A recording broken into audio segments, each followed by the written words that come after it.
Hello students, welcome to my channel. আমি বম্বলদা coaching সেন্টারের পক্ষ থেকে বম্বলদা বলছি। পল সায়েন্সের ভীতি এক্ষুনি দূর হয়ে যাবে। আমার এই সাজেশনটা যদি তুমি ফলো করো তাহলে দেখবে তুমি সমস্ত 100% কমন পাচ্ছ। দেখো, পল সায়েন্স যেহেতু এমসিকিউ টাইপ কোশ্চেন হয় ক্লাস 11, তাই জন্য তোমাদের সমস্ত বই পড়তে হবে। এর সাথে এই পাশাপাশি যদি এই প্রশ্নগুলি পড়ো তাহলে তোমাকে সমস্ত প্রশ্ন অ্যাটেন্ড করতে হবে। ক্লাস 11 ফার্স্ট সেমিস্টার, আজকে পলিটিক্যাল সায়েন্স 2025 সালে একটা ইম্পর্টেন্ট প্রশ্ন আমি নিয়ে এসেছি তোমাদের। দেখো, পলিটিক্স গ্রন্থটি কার লেখা? অ্যারিস্টটলের। রিপাবলিক গ্রন্থের রচয়িতাকে? প্লেটো। রাষ্ট্রবিজ্ঞানের জনককে? অ্যারিস্টটল। রাষ্ট্রবিজ্ঞানের শুরু ও শেষ রাষ্ট্রকে নিয়ে উক্তিটি কার? গার্নারের। আধুনিক রাষ্ট্রচিন্তার জনককে? ম্যাকিয়াভেলি। রাষ্ট্রবিজ্ঞানকে প্রগতিশীল বিজ্ঞান কে বলেছেন? Lord Bryce. এই গ্রামার অফ পলিটিক্স গ্রন্থটি কার লেখা? ল্যাস্কির। রাষ্ট্রবিজ্ঞান কথাটি প্রথম কে ব্যবহার করেন? লাইবনিজ। দ্য প্রিন্স গ্রন্থের লেখককে? Nicolás Machiavelli.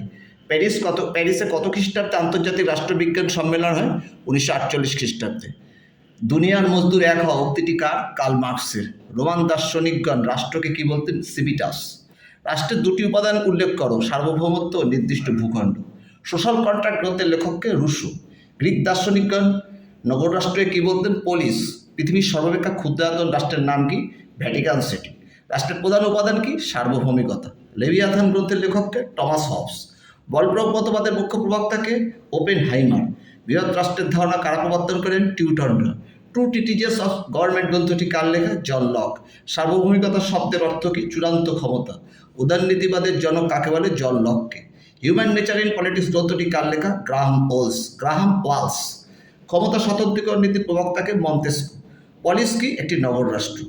পশু শক্তি নয়, জনগণের সম্মতি হলো রাষ্ট্রের ভিত্তি, উক্তিটি কার? গ্রিনের। রাষ্ট্রের মস্তিষ্ক কি? সরকার।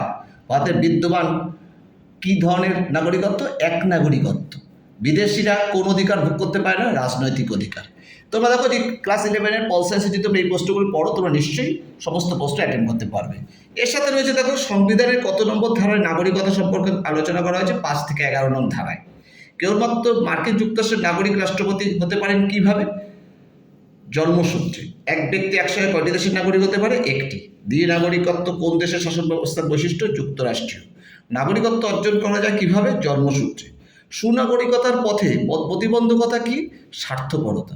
সিটিজেন একটি কি শব্দ? লাতিন শব্দ। ভারতের পূর্ণ নাগরিকত্ব অর্জন করা যায় কত বছর বয়সে? 18 বছর বয়সে। নাগরিক শব্দের উৎপত্তি কোথায়? গ্রিসে। ভারতীয় সংবিধানে মোট কয়টি ধারা আছে? 470টি। ভারতের মূল সংবিধানে মোট কয়টি ধারা আছে? 395টি। ভারতীয় সংবিধান কি প্রকৃতির? অংশত সুপরিবর্তনীয়, অংশত দুষ্পরিবর্তনীয়। বিশ্বের সবচেয়ে বড় লিখিত সংবিধান কোনটি? কোন দেশে? উত্তর ভারতের। আওয়ার কনস্টিটিউশন গ্রন্থের প্রণেতাকে? সুভাষ চি কাশ্যপ। ভারতকে একটি আধা যুক্তরাষ্ট্রের দেশ কে বলেছেন? কেসি হোয়াইট। ভারতের কেন্দ্রীয় রাজ্য ও যুগ্ম তালিকার বিষয়ের সংখ্যা কত? কেন্দ্রীয় তালিকার সংখ্যা 100টি, রাজ্য তালিকার সংখ্যা 61টি, আর যুগ্ম তালিকার সংখ্যা 52টি। রাজনৈতিক অধিকার কারা ভোগ করতে পারে? নাগরিকরা। ভারতের সংবিধানের সাম্যের অধিকার কত নম্বর ধারায় আছে? 14 থেকে 18 নং ধারায়। বর্তমানে ভারতের নাগরিকদের মৌলিক অধিকার কয়টি? 6টি। সংবিধানের সংশোধনের মাধ্যমে শিক্ষার অধিকার কততম সংবিধানে যুক্ত হয়েছে? 86তম, 86। মুখ্য নির্বাচন কমিশনারের অন্যান্য কমিশনারদের কার্যকাল কত বছর? 6 বছর। গণপরিষদ কবে গঠিত হয়? 1946 সালে। ভারতের সংবিধান কবে গৃহীত হয় ও কবে কার্যকর হয়? 1950। ভারতের সংবিধান কবে গৃহীত হয় ও কবে কার্যকর হয়? 1949 সালের 26শে নভেম্বর গৃহীত হয় এবং 1950 সালের 26শে জানুয়ারি কার্যকর হয়। ধর্মনিরপেক্ষতা শব্দটি সংবিধানে কততম সংশোধনে যুক্ত হয়? 42তম সংশোধনে যুক্ত হয়। গণপরিষদের মোট সদস্য সংখ্যা কয়টি? 390। গণপরিষদের অস্থায়ী সভাপতি কে ছিলেন? সচ্চিদানন্দ সিংহ। সুইজারল্যান্ডের সংবিধান কিরূপ? লিখিত।